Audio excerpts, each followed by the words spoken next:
자, 오늘 여러분들과 나눌 말씀의 제목은 예수님의 명령과 약속입니다. 우리는 2025년 시작과 함께 예수님의 생애와 교훈을 통해서 주님이 우리에게 하신 말씀을 잘 듣고 잘 보고 잘 말하기로 했습니다. 그렇게 20번의 시간을 통해서 예수님의 생애 또 정체성 교훈을 살펴보았습니다. 모두 기억에 남으면 좋으련만 기억에 남는 여러분 말씀 있으십니까? 지금 당장은 기억이 안 나더라도 오늘 집에 가셔서 한번 되짚어 보시기 바랍니다. 예수님의 탄생으로부터 예수님의 복음 전파, 예수님의 침례, 예수님의 기적 등 우리가 익히 알고 있었던 예수님의 생애와 교훈들 속에서 우리가 놓치고 있었던 것은 무엇이었던가? 그리고 올해 말씀을 통해서 성령께서 우리 공동체 그리고 우리 한 사람 한 사람에게 좀 더 잘 보고 좀 더 잘 듣고 좀 더 말하려고 했던 것은 무엇인지 한 번 더 생각해 봅시다.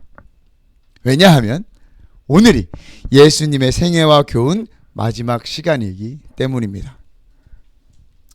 오늘 본문도 우리가 너무나 익히 알고 너무나 익히 잘 알고 있는 말씀이지요. 수련회나 부흥회 할 때마다 그리고 전도를 나갈 때마다 그리고 우리가 헌신할 때마다 되뇌는 말씀입니다. 다시 한번 이 말씀을 통해서 오늘도 잘 보고 잘 듣고 잘 말해 봅시다. 부활하신 예수님께서 제자들을 만나셨습니다. 사도행전 1장 3절에서는 예수님은 부활하신 후 40일을 주로 제자들과 보내시며 하나님 나라의 일을 말씀하셨다고 기록합니다. 예수님은 계속해서 하나님 나라에 관해 말씀하셨습니다. 여러분 기억하시죠? 예수님의 첫 사역은 가까이 온 하나님 나라를 선포하는 것이었습니다. 그리고 승천하기 직전까지 예수님은 제자들에게 하나님 나라의 일을 선포하셨습니다. 변함없이 예수님은 이미 이 땅에 임한 하나님 나라에 관해 말씀하셨던 것입니다. 절망했던 제자들은 다시 희망을 품었습니다. 부활하신 주님께서 제자들을 향하여 평안을 선포하시고 세상을 이기었다라고 말씀하시며 그들과 함께 계시니 그들은 다시 무엇인가를 할 수 있는 희망을 품었습니다. 비록 물고기 잡으러 바닷가로 갔었던 그들이었지만 주님은 그들을 위해 조반을 차려주시며 다시 그들을 품어주시고 회복시켜 주셨습니다. 특별히 베드로에게는 나를 따르라 라고 말씀하시며 주님과 함께 새로운 시작을 할 것 같은 그런 생각도 들게 했습니다. 하지만 예수님의 제자들은 아직도 무엇을 어떻게 할지를 몰랐습니다. 예수님이 부활하셔서 좋지만 앞으로 무엇을 어떻게 해야 하는지는 전혀 알지 못했습니다. 좀 더 정확히 말씀을 드리면 성령이 오시기 전까지 그들은 예수님께서 그동안 하셨던 말씀을 이해하거나 또 믿지 못하고 있었던 것이죠. 예수님이 승천하시기 전까지도 제자들은 이스라엘이 회복되는 날이 오늘입니까? 라는 이 땅의 질문을 했을 정도로 아직 진정한 예수님의 제자된 삶을 살아가지 못했던 그런 상황이었습니다. 그러한 제자들을 예수님은 갈릴리에서 다시 만나셨습니다. 우리 16절을 다시 한번 읽어볼까요? 16절입니다. 11 제자가 갈릴리에 가서 예수께서 지시하신 산에 이르러. 아멘. 예수님께서는 이미 십자가에 달리시기 전에 제자들은 알아듣지 못했지만 갈릴리에 주님이 먼저 가실 것이라는 말씀을 하셨습니다. 그리고 부활하신 후 무덤가에 온 여인들에게 천사도 또 예수님께서도 갈릴리에서 만나자고 말씀을 하셨습니다. 우리 7절에서도 그렇고요. 10절에서도 그렇고요. 예수님께서는 왜 갈릴리에서 제자들을 만나자고 하셨을까요? 하나님의 성전이라, 하나님의 집이라 불리는 성전도 있고 많은 유대 지도자들도 있고 그를 핍박했던, 그를 비난했던 많은 사람들이 있었던 예루살렘에서 만나자고 하면 더 멋지고 극적이지 않았겠습니까? 야, 내가 부활했다. 그러나 예수님께서는 갈릴리에서 제자를 다시 만나셨습니다. 여러분, 갈릴리는 어떤 곳입니까? 갈릴리는요, 예수님께서 제자들을 부르시고 본격적으로 사역을 시작한 곳이에요. 그곳에서 제자들을 다시 만난다는 것은 예수님에게도 그리고 또 제자들에게도 굉장히 의미 있는 일이었습니다. 제자들에게 다시 사명을 주시며 그들이 해야 할 일을 다시 알려주기 위함이었던 것입니다. 반면에 예루살렘은 예수님을 핍박하고 십자가에 못 박은 도시죠. 제자들에게도 실패와 배반의 장소입니다. 따라서 예수님께서 갈릴리로 그들을 부르신 것은 제자들을 향한 예수님의 마음이자 회복, 그리고 다시 시작을 의미하기도 하는 것입니다. 또한 예수님은 정확히 어느 산인지 기록되지는 않았지만 지시하신 산에서 제자들을 만나셨습니다. 그 제자들을 산으로 부르셨어요. 갈릴리 지역에 아르벨 산이라는 산이 있는데 그 산이 아마 유력하지 않을까라고 학자들은 이야기하더라고요. 자, 예수님의 사역 가운데 이 산은 여러 가지 의미 있는 일이 있었던 장소입니다. 가장 대표적으로 산상수훈 역시 산에서 이루어졌죠. 그리고 예수님께서 거룩한 모습으로 변화되는 곳 역시 산이었습니다. 그리고 예수님이 기도하러 어디로 가셨습니까? 한적한 산으로 올라가셨죠. 그런데 부활하시고 제자들을 산으로 부르신다. 여러분, 어떤 이미지가 떠오르십니까? 저는 마치 율법을 받는 모세의 모습을 떠올리게 되었습니다. 예수님께서 꼭 그런 의도를 가지시고 그렇게 부르신 것은 확실하진 않지만 예수님께서는 제자들에게 이 새로운 명령, 새로운 어떤 율법을 주시는 장소로 이 산을 택하신 거예요. 자, 11명의 제자들이 그곳에서 예수님을 만났습니다. 왜 11명이죠, 여러분? 가룟 유다의 자리가 없는 것이죠. 제자들은 예수님을 뵙고 경배드렸습니다.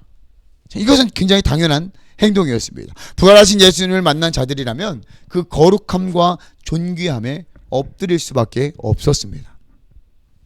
그러나 아직 의심하는 사람들도 있었다고 성경은 기록하고 있죠.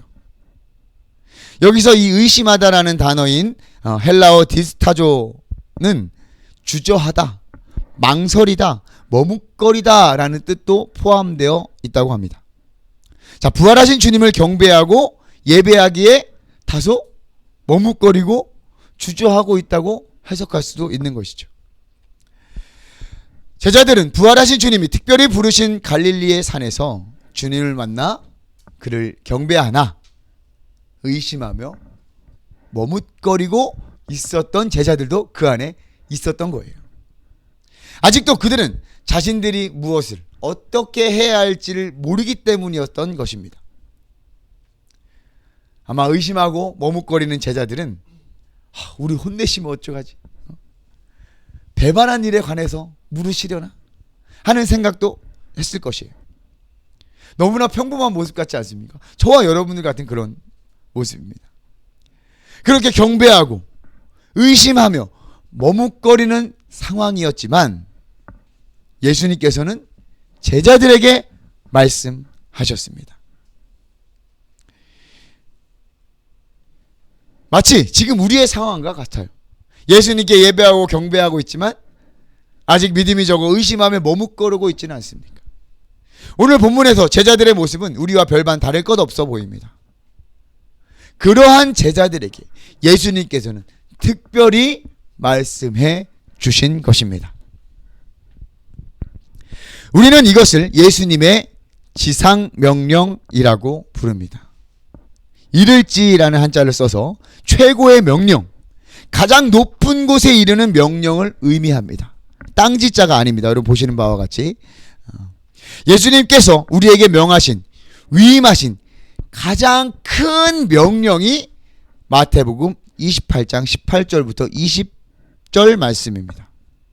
우리 다시 한번 우리의 음성으로 한번 선포해 볼까요? 우리 18절부터 20절까지 말씀입니다. 시작. 예수께서 나와 말씀하여 이르시되 하늘과 땅의 모든 권세를 내게 주셨으니 그러므로 너희는 가서 모든 민족을 제자로 삼아 침례를 베풀고 내가 너희에게 분부한 모든 것을 가르쳐 지키게 하라. 아멘. 여기까지요.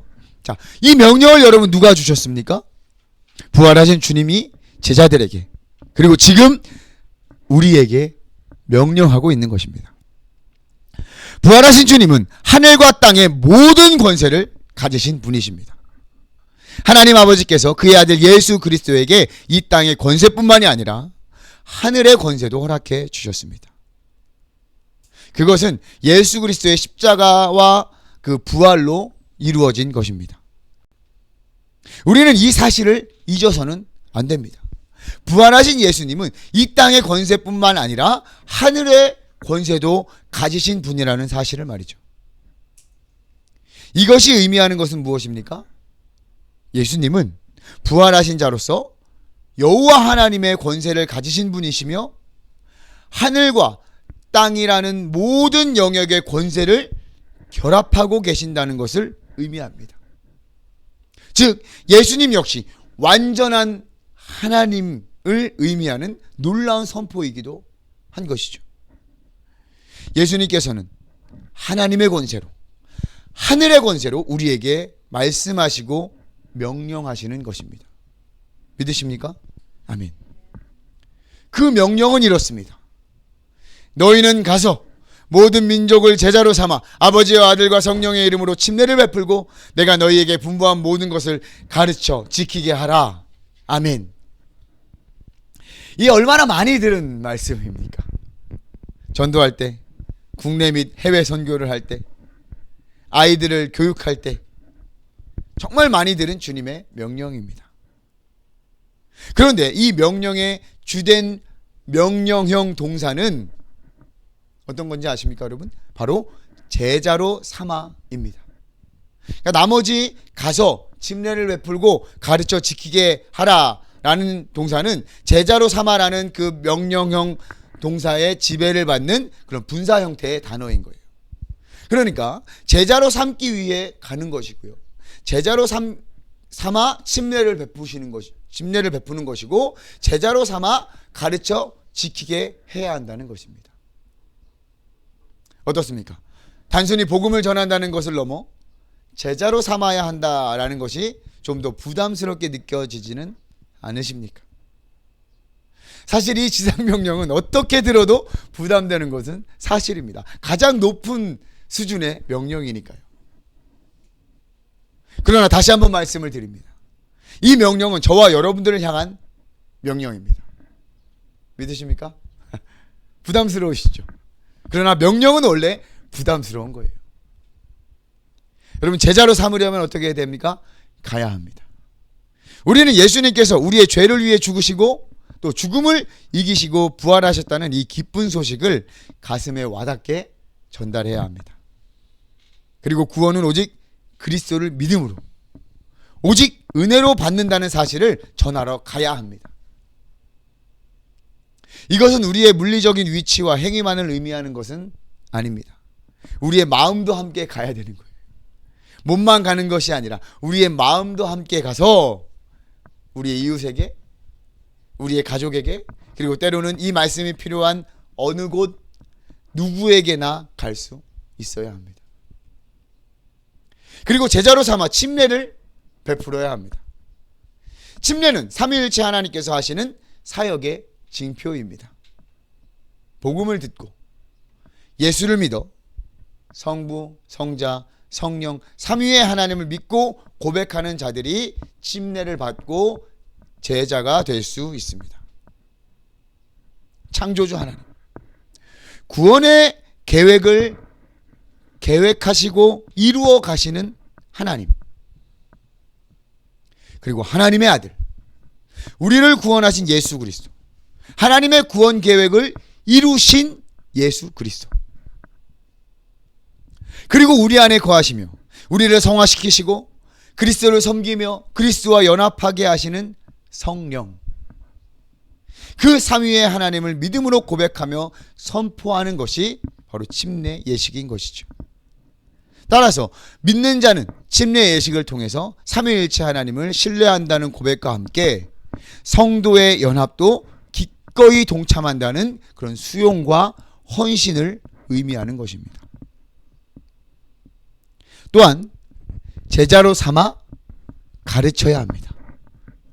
어떻게 그리스도인으로 살아가야 하는지, 구원을 얻기 위해서가 아니라 구원 받았기 때문에 어떻게 살아가야 하는지를 가르쳐 지키게 해야 하는 것입니다.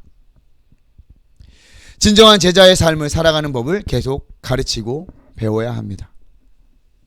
여러분, 제자는 배운 사람이 아니라 끊임없이 배우는 사람을 의미합니다. 자, 그런 의미에서 저와 여러분들은 제자입니까? 이 명령 끝에는 예수님의 약속이 있습니다. 20절 후반절입니다. 같이 읽겠습니다. 시작. 볼지어다 내가 세상 끝날까지 너희와 항상 함께 있으리라 하시니라. 할렐루야. 아멘. 예수님의 이 약속으로 마태복음이 끝이 납니다. 사랑하는 한명교회 성도 여러분, 우리 주님이 세상 끝날까지 우리와 항상 함께 있으십니다. 믿으십니까? 아멘. 아멘. 자, 마태복음을 기록한 마태가 의도한 것인지는 우리가 정확히 알 수 없지만 마태복음의 시작과 끝을 함께 하심으로 여러분 기록하신 거 아십니까? 마태복음의 처음 시작은 여러분 어떻게 시작하는지 기억하세요, 여러분? 족보로 시작을 해요. 마태복음 1장 1절. 그래 족보로 시작하는데요. 그 1장의 23절 말씀 우리 함께 앞을 보고 읽어보도록 하겠습니다. 시작. 보라 처녀가 잉태하여 아들을 낳을 것이요 그의 이름을 임마누엘이라 하리라 하셨으니 이를 번역한즉 하나님이 우리와 함께 계시다 함이라. 아멘. 임마누엘 뜻이 뭐라고요? 하나님이 우리와 함께 계시다. 오늘 28절 마지막에 뭐라고 약속했습니까? 너희와 항상 함께 있으리라. 아멘. 아멘. 마태는 예수님의 신실하신 임마누엘의 약속으로 마태복음을 시작하고 끝을 맺은 것입니다. 우리 하나님과 같이 부활하신 예수 그리스도도 신실하심을 믿으시길 바랍니다. 끝까지 우리와 함께 하신다는 거예요. 사랑하는 한명 신앙 공동체 여러분, 그 신실하신 주님께서 지금 우리에게도 명령하시는 줄을 믿으시기 바랍니다. 지금 이 명령은 지금도 유효합니다. 제자들에게뿐만 아니라 예수 그리스도를 따르는 저와 여러분, 그리고 지금 이 순간 예배하는 모든 크리스천에게 하신 지상 명령입니다. 믿으십니까? 아멘. 이 명령을 하신 예수 그리스도는 지금도 살아계십니다, 여러분. 여전히 하늘과 땅의 모든 권세를 가지고 계십니다. 그분이 우리에게 명령하셨습니다. 저와 여러분들에게 명령하셨습니다.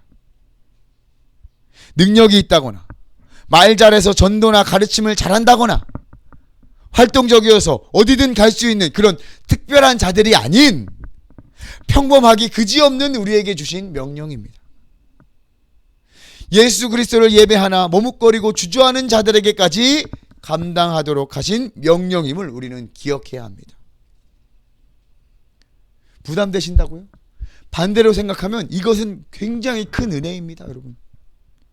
부담은 느낄지 몰라도 누구에게나 같은, 누구나 따를 수 있는 위대한 명령입니다. 우리는 순종하기만 하면 돼요. 따르기만 하면 돼요. 우리의 의무예요. 이 높은 수준의 명령을 받는 사람 역시 높은 수준이 되는 것입니다. 그렇게 여겨 주신 것입니다. 어떻게 순종할 수 있습니까? 가서 제자로 삼고 침례를 주고 지키도록 가르쳐야 합니다. 이 네 가지 중에서 오늘은 하나만 좀 더 강조하려고 그래요. 제가 앞으로 이 본문을 가지고 여러 번 설교할 테니까 여러분 기대하는 마음으로 다른 것들을 기다려 주시길 바랍니다. 자, 주보를 한번 보세요. 2번의 내용과 3번에서의 내용에서 달라진 것을 여러분 찾으셨습니까? 가서 모든 민족을 제자로 삼아 침례를 베푸고 가르쳐 지키게 하라. 가서 모든 민족을 제자로 삼고 침례를 베푸고 지키도록 가르치라. 뭐가 달린지 여러분 보이셨어요? 말씀을 준비하면서 여러 번역의 본문을 읽었습니다. 그런데 쉬운 성경을 읽다가 무릎을 탁 쳤어요. 그게 바로 이것입니다. 지키도록 가르쳐라. 개역개정을 비롯한 성경 대부분은 가르쳐 지키게 하라입니다. 이게 무슨 차이냐? 의미상 큰 차이는 없습니다. 의미상 큰 차이는 없어요. 그러나 우리 한국어 성경에서는 완전히 뉘앙스가 달라집니다. 지키도록 가르쳐라. 가르쳐 지키게 하라. 여러분 어떻습니까? 저는 이게 너무나도 크게 다가왔습니다. 그리고 지금 우리가 어쩌면 가장 힘써야 하는 것은 지키도록 가르쳐야 한다는 것입니다. 가르침에 전제가 있는 거예요. 지킬 수 있도록. 안타깝지만 지난 오랫동안 한국교회에서는 정말 잘 가르쳤습니다. 많이 가르쳤습니다. 알면 지킬 것이라는 생각이었을 것입니다. 하지만 어떻습니까? 알기만 했습니다. 머리로만 알았습니다. 가르쳐에서 머물고 말았습니다. 지키게 하는 것에 이르지 못하여 교회와 크리스천들은 세상에서 맛과 멋을 잃었습니다. 그리스도의 향을 잃었습니다. 그러다 보니 크리스천들의 힘이 사라졌습니다. 조롱까지 받고 있습니다. 게다가 가르쳐 준 것들도 점점 잊고 있습니다. 배우고 배우지만 금방 잊어버리고 맙니다. 정말 최악의 상황은 잘못 가르친 일도 있었다는 것입니다. 주님의 말씀이라 포장하여 개인의 욕심과 이익을 위해 가르쳤습니다. 제자로 삼는 것이 아니라 한 개인의 추종자로만 남게 했습니다. 물론 모든 교회가 그렇다는 것은 아닙니다. 이러한 안타깝고 잘못된 가르침들이 제자가 아닌 종교인, 생명과 소망 없는 그러한 크리스천들을 만들어 낸 것이 아닐까. 그럼 어떻게 지키도록 가르쳐야 하는가? 지키도록 가르쳐야 하는가? 살아내야 합니다. 우리의 삶으로 함께 해야 합니다. 예수님처럼 예수님의 모든 가르침을 살아낼 수 있어야 합니다. 그래야 지키도록 가르칠 수 있는 것입니다. 예수님께서 본을 보이신 것처럼 세상의 본을 보여야 하는 것입니다. 물론 한 번에 다 되지는 않을 거예요. 반복되는 연습과 훈련을 통해서 가능하게 될 줄 믿습니다. 건강한 공동체 안에서 서로 살아내는 모습을 보여줘야 합니다. 먼저 가르치는 자가 살아내는 것을 보여줘야겠죠. 어떻게 사는 것이 예수님의 제자로 살아가는 삶인지 먼저 살아낼 수 있어야 합니다. 말씀을 준비하면서 다짐하고 또 다짐했습니다. 구원받기 위한 삶의 모습이 아니라 구원받은 자의 삶이 어떠한가를 고민하며 살아내야겠다고 기도하며 도우심을 구했습니다. 여러분들도 마찬가지입니다. 우리 모두가 마찬가지예요. 공동체 안에서, 그리고 직장에서, 가정에서, 세상에서 살아내야 합니다. 이것은 개개인의 명령인 동시에 교회에 명령한 말씀입니다. 교회가 함께 순종해야 해요. 보여줘야 해요. 이제 지키도록 가르쳐야 하는 것이 필요한 시대입니다. 사랑하는 한명신앙 공동체 여러분 함께 하시겠습니까? 살아내시겠습니까? 혼자가 아닙니다. 우리 함께 살아냅시다. 할렐루야.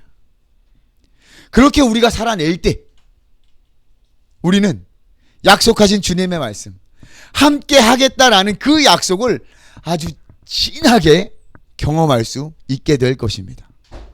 여러분 생각해 보십시오. 제자 삼기 위해 떠날 때 누가 함께 하시겠습니까? 제자로 삼아 침례를 베풀 때 여러분 누가 함께 하시겠습니까? 제자로 삼아 지키도록 가르칠 때, 그렇게 살아낼 때 누가 함께 하시겠습니까? 바로 부활하신 주님이 함께 하심을 확신합니다. 그가 그 일을 도우시고 행하시며 우리와 함께 하실 것입니다. 할렐루야. 주님의 명령은 나이가 많다고 해서 또는 나이가 어리다고 해서 목회자가 아니라고 해서 또 목회자라 해서 열애될 수 있는 사명이 아닙니다. 우리 모두가 순종해야 하고 살아내야 하는 것들입니다. 평범한 우리에게도 귀한 지상 명령을 맡기심에 주님께 감사함으로 나아갑시다. 더 이상 부담으로만 느끼지 마십시오. 명령이, 사명이 사람을 만들어갑니다. 우리는 하늘과 땅의 모든 권세를 받으신 주님께서 가장 높은 수준의 명령을 특별히 맡기신 자들임을 기억하십시오. 주님이 함께 하신다는 약속을 우리에게 주셨습니다. 끝날 때까지 항상 함께 하십니다. 그 약속을 기억하며 그 명령을 감당해내는 저와 여러분들이 되시겠습니까? 그렇게 되기를 우리 한명신앙 공동체가 감당하기를 주님의 이름으로 축복합니다. 할렐루야. 기도하겠습니다.